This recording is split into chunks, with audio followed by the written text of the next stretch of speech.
Hello and welcome to Sports Hangama special coverage of FIFA World Cup 2026. Another late drama last night. कितनी देर तक लग रहा था कि शायद पोर्टुगल और रोनाल्डो का सफर फाइनली वर्ल्ड कप में खत्म हो जाएगा. Croatia leading by a goal two nil. और फाइनली फिर एक बंदा है जिसने पोर्टुगल को आगे पहुंचाने में बहुत मदद की और वो इंसान है हैदर खान. अगर ये ना कहता कि क्रोएशिया मैच जीतेगा तो कल पोर्टुगल बाहर था. बिल्कुल. लेकिन इसने अपना रिकॉर्ड कायम रखा है. तो बहुत लंबा हो गया ये स्ट्रेच कि चलता आ रहे हैं. नहीं, अब किसी ने क्रोएशिया को सपोर्ट करना था ना. कल आप लोग थे, मैंने कहा क्रोएशिया को सपोर्ट करने की. नहीं, वैसे एक्सपेक्ट था कि पोर्चुगल ने जीतना है, पर पोर्चुगल बहुत ज्यादा एवरेज लग रही थी जिस तरह से खेली थी. एक्सपेक्ट नहीं कर रहे थे हम लोग कि क्रोएशिया डोमिनेट करेगा, क्योंकि फर्स्ट हाफ तो लग रहा था बोरिंग मैच था फर्स्ट हाफ तो. और सेकंड हाफ में जिस तरह क्रोएशिया है ना तेज तरह से ट्रांजिशंस में, और जब पेरिसिच ने गोल मारा उससे लग रहा था पोर्चुगल जो है ना शेकी लग गई थी. मिडफील्ड तो नॉन एग्जिस्टेंट है उनकी, जैसे हम तीनों मिडफील्डर्स की बात कर रहे हैं. डिसअपॉइंटिंग जा रहा है. वो सब कर दिया गया 60 मिनट के बाद. वो पीएसजी वाली तो फॉर्म उसकी लग ही नहीं रही. विटिनिया से मुझे लग रहा था कि शायद इस वर्ल्ड कप में one of the shining star होगा, लेकिन इतनी डिसअपॉइंटिंग परफॉर्मेंस के सबसे पहले सब्स में से उसको बाहर निकालना पड़ता है. नहीं, उन्होंने कोई जो है ऐसा था ही ना कि उनका ट्रांजिशन वो करने का जो है कोशिश भी नहीं कर रहे थे ना. जो उनका गेम वैसे था जैसे हम एक्सपेक्ट कर रहे थे. रोनाल्डो का मुझे अच्छा लगा था जब उसके पास बॉल आई थी, उसने जो कंट्रोल किया था और गोल किया था, लेकिन वो ऑफ साइड था. लेकिन वही अच्छा था उसका. हैदर नहीं मारना रोनाल्डो ने कुछ किया, लेकिन ये है कि वंस जब 1-0 डाउन थे, एक वेटरन, हम रोनाल्डो का और मॉड्रिच का तो बहुत जिक्र कर रहे थे, लेकिन द वेटरन जिसको हम मिस आउट कर गए थे वो पेरिसिच था, जो फाइनली जिसने फर्स्ट गोल किया. और उस टाइम लग रहा था कि शायद मोमेंटम भी क्रोएशिया के साथ है. सेकंड हाफ के बाद आए भी out of the blocks very quickly थे एज यू मेंशन्ड. उस टाइम पे मोमेंटम शिफ्ट करना, एक तो सबसे पहले subs. Martinez was brave enough कि उसने 4 सब्स एट अ टाइम किए. बहुत सारे लोग कह रहे थे कि मे बी शायद रोनाल्डो को भी वो सब कर लेगा, लेकिन he kept Ronaldo on the field और फिर रोनाल्डो डिलीवर्ड. वो जैसे आपने गोल की बात की है उसमें बड़ी शार्पनेस थी. लग रहा था कि रोनाल्डो के जो है ना वो अपने जो प्राइम ईयर्स वाली बात थी. और then the penalty. Usually penalty Ronaldo लेता है फुल पेस के साथ, लेकिन कल बड़े अरसे बाद उसने पेनल्टी डिंग किया. पहले कीपर का वेट किया. बहुत प्रेशर सिचुएशन थी. You need a head like Ronaldo at that time. नहीं, इंटरव्यू में क्या आया था ना कि मुझे लग रहा था कि पेनल्टी हमें मिल सकती है, डिसाइड भी पेनल्टी भी होगा. तो क्या था, मैं प्रेशर में था तो उसने मिडल में इसलिए किया क्योंकि बस अब क्या कह सकता हूँ, मुझे समझ नहीं आ रही क्योंकि मैं बहुत ज्यादा तंग हूँ जो आखिरी गोल जो मिस हुआ उनका. अच्छा, उस पे आते हैं. खैर वो 1-1 था. लग ये रहा था another match heading towards extra time. वो हाइड्रेशन ब्रेक की वजह से ना ऑलरेडी जो इंजरी टाइम है ना वो बहुत एक्सटेंड हो जाता है. यूजुअली 45 मिनट्स के बाद 2-3 मिनट एक्स्ट्रा मिलते हैं, लेकिन अब हमने देखा है वो क्लॉक रोकते नहीं है. 10-10 मिनट एक्स्ट्रा वो मिल जाते हैं. तो 103rd मिनट पे जो रामोस स्टेप्ड अप और डिफेंस ने जो है वो, मुझे लग ये रहा था जैसे रामोस ने ऑलरेडी जंप कर चुका हुआ था. He was on the way back. Defence was very tired at that time और वो गोल कंसीड करने वाला बनता नहीं था जो उसने तब कंसीड. और गवार्डियोल को भी तब भी लाया गया था और उसको स्टार्ट नहीं करवा रहे पूरे क्रोएशिया के टूर्नामेंट में, और उस वक्त लाया गया उसी की गलती वजह से. एग्जैक्टली. हालांकि वो तो फ्रेश था, उसको ये बनता तो नहीं था मिस करना. लेकिन व्हेन रामोस स्कोर्ड तब लग ये रहा था कि अब तो पोर्टुगल का कोई चांस नहीं है. रोनाल्डो फिर जैसे पिच पे आता है यूजुअली, वो इवन दो डिसअपॉइंटेड तो बहुत था जब उसे सब किया था, क्योंकि we must keep it this thing in mind कि रोनाल्डो का ये लास्ट वर्ल्ड कप है. तो अगर वो कल बाहर हो जाते तो रोनाल्डो का जो वही सॉन्ग होना था. तो वो चाहता यही था कि मैं पिच पे रहूं, किसी भी तरह पोर्टुगल को कैरी कर सकूं. रामोस ने उसका काम कर दिया.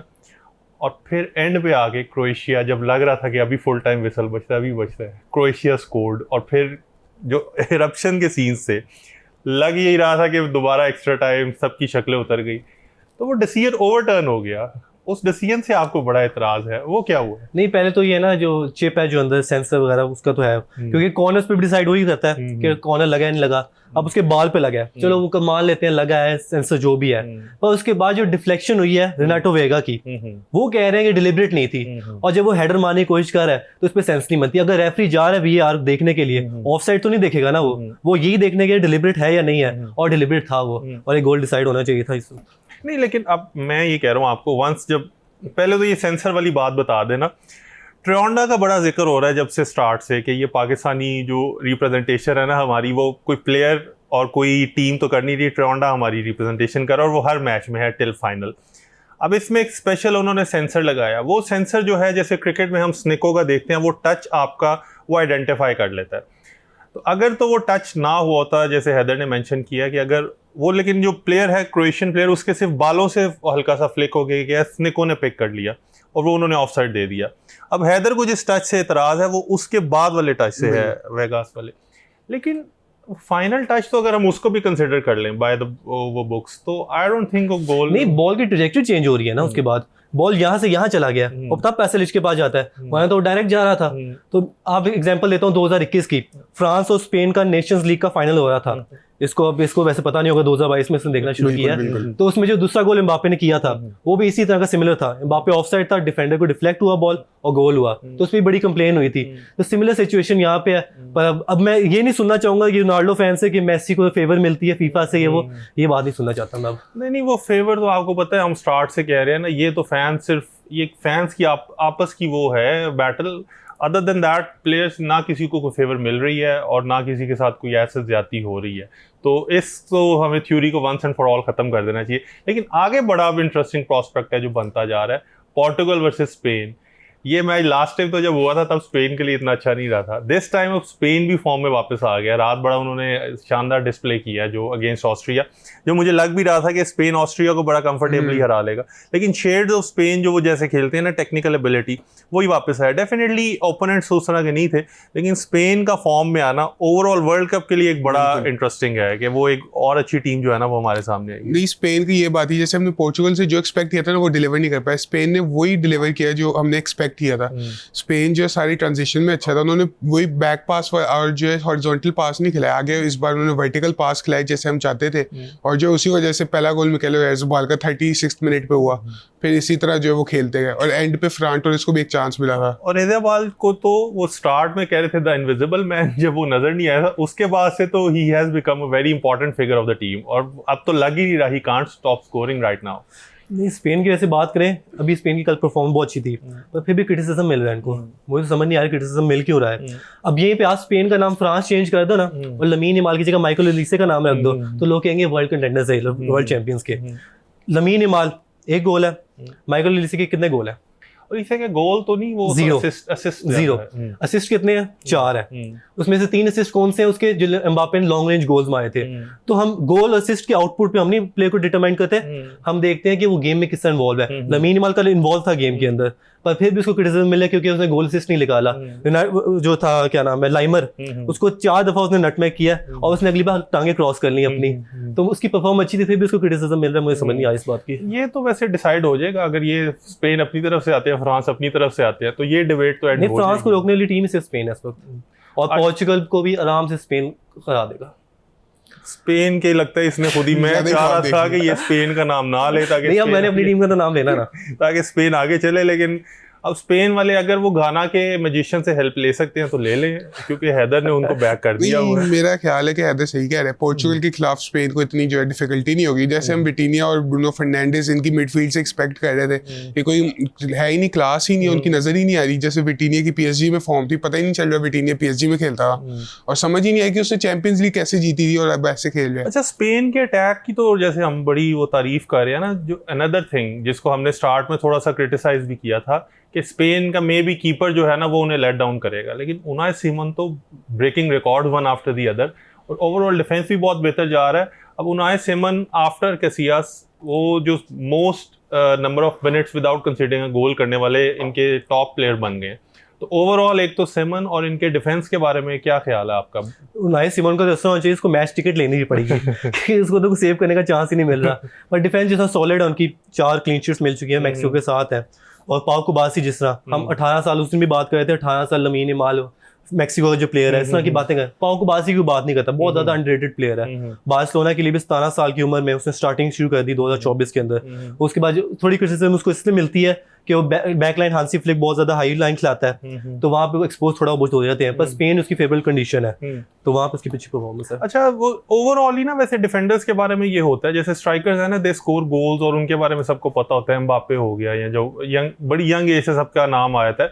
डिफेंडर्स को over the period of time बहुत ज़्यादा अच्छा खेलना पड़ता है, फिर वो उनको रिकग्निशन वो वाली मिलती है। जैसे वैन डाइक को बहुत लेट जाके रिकग्निशन मिली, सलीबा अनदर प्लेयर आर्सेनल का जो है वो बहुत इवन दो यंग एज से परफॉर्म कर रहा है, लेकिन अब आके लोगों ने उसका जो है ना वाइडी को जैसे मिली थी लेट एग्जैक्टली वो थोड़ा सा ना डिफेंडर्स के साथ ये प्रॉब्लम होती है।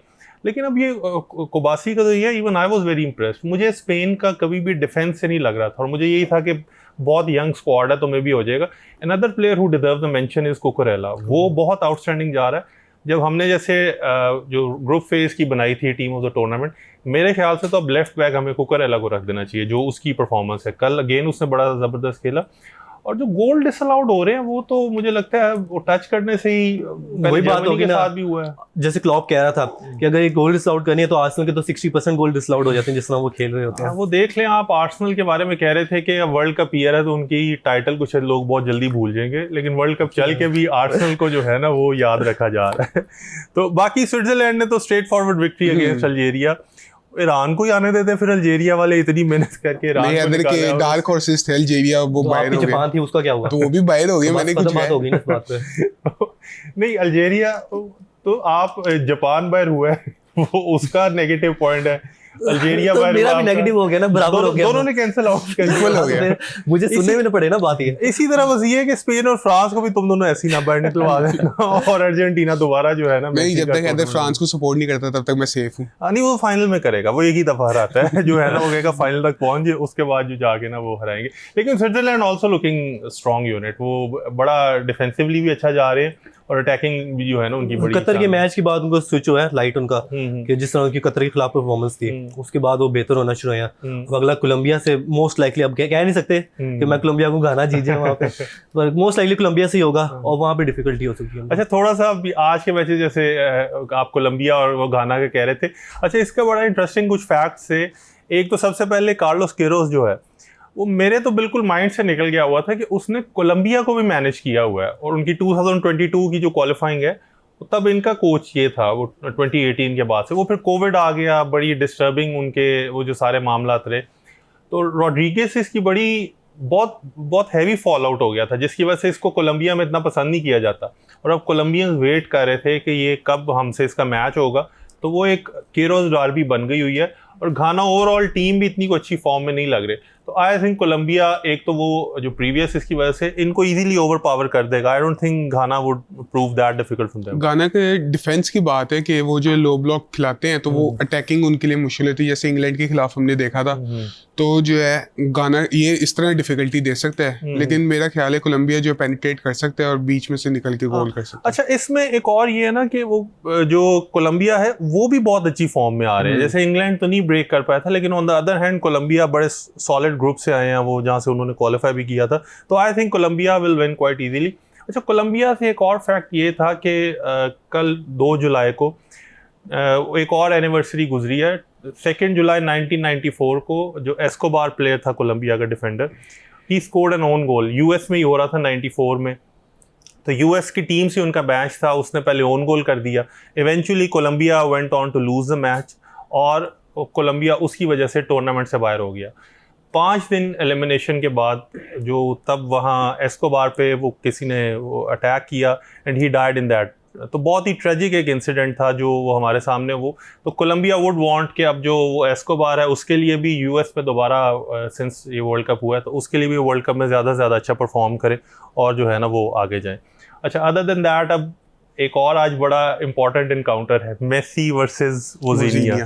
तो are you backing Messi now, या आपका तो केप वर्डे भी आपको बड़ी स्ट्रॉन्ग लग रही है? नहीं, मेसी को बैक करना जाहिर सी बात है, पर केप वर्डे का नथिंग टू लूज उनके लिए। एक्सपेक्टेशन उनकी हाइट बहुत ज़्यादा आगे चले गए, एक्सीड कर गए वो लोग, क्योंकि एक्सपेक्ट नहीं कर रहे थे ग्रुप स्टेज से बाहर आएंगे, सेकंड खत्म कर लिया। और अब जिस तरह से वो डबल प्ले खेलते हैं, जैसे लो ब्लॉक भी खेल लेते हैं और फुट ऑन द गैस भी कर लेते हैं, जैसे यूरुग्वे के खिलाफ तो उनको 2 गोल चाहिए थे, उन्होंने मारे गोल। तो इस तरह से मतलब खतरनाक हो सकता है। अगर अर्जेंटीना 1-0 की लीड उनको दे देती है शुरू के अंदर, तो बहुत ज़्यादा मुश्किल हो सकता है। और जिससे मैं चांसेस देख रहा था कि अर्जेंटीना ने केप वर्डे से कम चांसेस बनाए अभी तक, तो मैं सरप्राइज इस बात में। और वो क्लिनिकल होना पड़ेगा वोजीनिया के खिलाफ, क्योंकि मेसी पे डिपेंड नहीं करना पड़ेगा उनको बहुत ज्यादा। बाकी लास्ट मैच में ये मेसी के अलावा भी और चलो लोगों ने गोल स्कोर तो करना स्टार्ट किया, ओपन प्ले से नहीं थे। ओपन प्ले ये थोड़ा बड़ा के लिए है मसला भी। अच्छा, केप वर्डे अभी तक का तो बहुत सरप्राइजिंग एक एलिमेंट जा रहे हैं। लग ही रहा था कि स्पेन भी उनको बड़ा इजीली हरा लेगा, यूरुग्वे भी हरा लेगा, अभी तक तो सरप्राइज करते आ रहे हैं। लेकिन Spain I think 1 step too far. जो अर्जेंटीना है वो आई डोंट थिंक अर्जेंटीना को उतनी आराम से, नहीं, but Argentina if you remember Australia के अगेंस्ट भी लास्ट वर्ल्ड कप में यही लग रहा था, बड़ा एंड पे जाके उनसे डेडलॉक ब्रेक हुआ था। नहीं, मेरा ये ख्याल है कि केप वर्डे जब स्पेन से खेली थी तब यही बात है ना कि जो है स्पेन अपनी फॉर्म में नहीं थी और एर्ज़बाल का भी 30 मिनट पे टच था और जो लमीनी यामाल, निको विलियम्स दोनों नहीं थे और वही गेम जैसी उनकी थी। हमने पहले भी बात की थी, साइड पासेस, हॉरिजॉन्टल पासेस खिलाते थे, कोई पेनिट्रेशन नहीं थी, कोई वर्टिकल पासेस नहीं खिला रहे थे, तो अटैकिंग चांस उन्हें मिल ही नहीं रहा था। अब अर्जेंटीना की ये बात है कि वो जब भी पोजेशन रखते तो वो अटैकिंग चांस बनाते, चाहे वो डिपेंड कर रहे हो मेसी पे, लेकिन उनके अटैकिंग चांस फिर भी बनते हैं। तो मैं भी यही कहूँगा कि वो थोड़ा मेसी पे कम डिपेंड करे, ओपन प्ले में थोड़ा गोल की चांस क्रिएट करें अपने लिए भी, लेकिन मेसी के साथ करें या ना करें, वो जो है मेरे ख्याल से केप वर्डे को हरा देंगे, इतना मुश्किल नहीं होगा। एक क्वेश्चन है मेरा आपसे, अगर आज भी वोजीनिया ने मेसी को रोक लिया और केप वर्डे ने क्वालिफाई कर लिया, तो फॉलोअर्स कहाँ देख रहे हो वोजीनिया के? 15 मिलियन से कहाँ तक पहुंचे? स्पेन के खिलाफ चले गए थे तो मुझे लग रहा है 40 मिलियन तक तो चले जा रहे हैं उनके। मुझे लग रहा है 30-40 मिलियन तो क्रॉस कर जाएगा, क्योंकि अगर आज वोजीनिया पूरी रोनाल्डो फैन बेस ने फॉलो कर लिया। अगर आज वोजीनिया ने रोक लिया तो टुनाइट वो दुनिया का सबसे मशहूर तरीन बंदा होगा वोजीनिया जो है। अच्छा, सेकेंडली फिर ऑस्ट्रेलिया, इजिप्ट अभी तक अपने वो नहीं आ पाया जो उस तरह है जो उनसे उम्मीद थी। अफ्रीकन अब वो नेशन आहिस्ता आहिस्ता करके निकलती जा रही है। इजिप्ट अब फ्लैग कैरी करेगा अफ्रीका का या ऑस्ट्रेलिया से उम्मीद है? देखते हैं मोहम्मद सलाह फिट है नफ के खेल पाया नहीं पाया। जिस तरह मोहम्मद सलाह को नंबर 10 जिस तरह खिलाने की कोशिश कर रहे थे वहाँ वर्क नहीं कर पा रहा, और जैसे न्यूजीलैंड के खिलाफ उसको राइट विंग पे डुबा डाल दिया उन्होंने, इनसाइड राइट हो गया था वो, तो वहाँ पे परफॉर्मेंस दी उसने। अब देखते हैं मार्मूज जिस तरह उसको भी एक मैच स्टार्ट नहीं करवाया उन्होंने, तो उनको अटैकिंग वाइज थोड़ा मसला लग रहा है मुझे, पर मुझे लग रहा है ऑस्ट्रेलिया जो है वो कर सकता है। अच्छा, ऑस्ट्रेलिया। और मैं तो इस बार लॉजिक पे नहीं जाऊंगा, मैं थोड़ा बायस पे जाऊंगा क्योंकि मैं चाहता हूँ मोहम्मद साला जीते, क्योंकि मेरा फेवरेट प्लेयर। अब तो लिवरपूल छोड़ चुके हैं। कोई नहीं, वैसे भी फेवरेट प्लेयर ही है, कुछ नहीं होता, तो इसलिए मैं कहूंगा इजिप्ट जीत जाएगा। अच्छा, तो इसका मतलब अगर इजिप्ट हारने लगे तो मैं आपको वही हाल करूं जो आप मेरा जब इंग्लैंड हारी थी। नहीं, आपको मैंने मैसेज नहीं भेजा था जब हारने लगे थे, मैंने देखा है कि पूरा मैच देखूंगा फिर वो आपका मैसेज ड्राफ्ट में सेव रह जाना है तक जो है ना, वो जब एंड पे इंग्लैंड ने ट्रॉफी लिफ्ट करे हो ना, तब तक इसका मैसेज ड्राफ्ट में सेव रह जाना है। अच्छा, इंग्लैंड से ये मैक्सिको वाले कोशिश तो बहुत कर रहे हैं, और अब इंग्लैंड का वही कह रहे थे कि जैसे हम कल जिक्र कर रहे थे कि जिस भी होटल में वो जाएंगे मैक्सिकन फैंस ने उनको वहाँ सोने नहीं देना, वो पूरी रात जो है वो उनको अपने जो विसल्स बाजे सब कुछ बजा के। तो अब इंग्लैंड ने इसको काउंटर करने के लिए ये प्लान बनाया कि वो 5-6 डमी बसेस अपनी भेजेंगे जिसमें पता नहीं होगा कि टीम एक्चुअली किस में है, और बड़ा हिडन रखेंगे क्योंकि वो इस चीज़ से बहुत परेशान है। दूसरा वो कह रहे थे कि स्लीपिंग स्पेशल डिवाइसेस यूज़ करेंगे, तो that's how fearful they are. Ecuador के साथ भी मेक्सिको ने यही किया था, और एक्वाडोर की फुटबॉल एसोसिएशन ने तो फीफा को कंप्लेन कर दिया कि ये बहुत अनस्पोर्ट्समैन लाइक बिहेवियर था, कि ये आप इतने इंपॉर्टेंट मैच से पहले हमारे प्लेयर्स को रेस्ट और स्लीप का चांस नहीं मिला। तो आई होप कि इंग्लैंड के जो सारे हैं ना वो ठीक हो जाए, क्योंकि मेक्सिको ऑलरेडी बहुत स्ट्रॉन्ग है। अगर ये फैक्टर्स भी साथ मिल गए तो बड़ा मुश्किल हो जाएगा, और वो कहीं इसका ड्राफ्ट वाला मैसेज सेंड पे आना चाहिए। नहीं, मेक्सिको का मसला हो सकता है इंग्लैंड को, वैसे जिस तरह कल भी बात की थी हमने फेवरेबल कंडीशंस है मेक्सिको की, उस बार इंग्लैंड जो है वो हीट है कोप कर पाएगा ही नहीं कर पाएगा, और सुनने में आ रहा है कि अब जो अगले मैचेस आ रहे हैं उसमें हीट भी ज्यादा 40 डिग्री से ऊपर जा सकता है टेम्परेचर, तो वो फैक्टर देगा ना। एग्जैक्टली, वो तो खैर क्लाइमेट तो अपनी जगह है। सबसे पहले तो ये फॉर्म बड़े इंपॉर्टेंट है ना, तो मेक्सिको के साथ एक जो पूरी नेशन का बना हुआ है ना, वो मैक्सिकन खुद भी परेशान है कि इतनी ज़्यादा यूनिटी, क्योंकि साउथ अमेरिकन को आदत नहीं है ना कि उनके, आपको पता है थोड़ा ज़रा इंटरनल रिफ्ट भी रहती है, तो दे आर वेरी सरप्राइज कि पूरी जो मुल्क है वो एक डायरेक्शन में फॉलो कर रहा है और उसको सबको। अच्छा, ट्रांडा का बार बार जिक्र आ रहा है, तो एक बड़ी इंटरेस्टिंग खबर आई है कि यूएस में जो नासा के चीफ ने कहा है कि if US wins the world cup तो हम जो बॉल है वो मून पे भेजेंगे एज अ सोवेनियर के वो वहाँ पे रहेगा। तो वो नासा चीफ से मेरी रिक्वेस्ट है कि अगर उन्होंने ये यूएस वाकई वर्ल्ड कप जीतने में कामयाब होता है और उन्होंने अगर बॉल भेजना ही है ना, तो ट्राई करें वो आप पहले पाकिस्तान आए और 20,000 की शॉपिंग करके वो साइंड बॉल लें यहाँ से, उसको आप मून पे भेजिए। नहीं, एक तो मून पे पहले गया हुआ है ना, जोनाथन टा की जो पेनल्टी थी वो तो पहले ही चली गई है मून पे। लेकिन उस पे साइन नहीं थे ना, वो साइन वाला बॉल जब पहुंचेगा ना तब उसकी बात ज्यादा वैल्यू होगी, उसकी बात और होगी। तो रोनाल्डो जिसका लग रहा था, हैदर चाह रहा था कि उसका सफर खत्म हो जाए, ही लिव्स टुडे, वो एक और दिन आगे हमें देखने को मिलेगा। बाकी आपसे सेम टाइम पे मुलाकात होगी कल। स्पोर्ट्स हंगामा में हमारे साथ बने रहिए।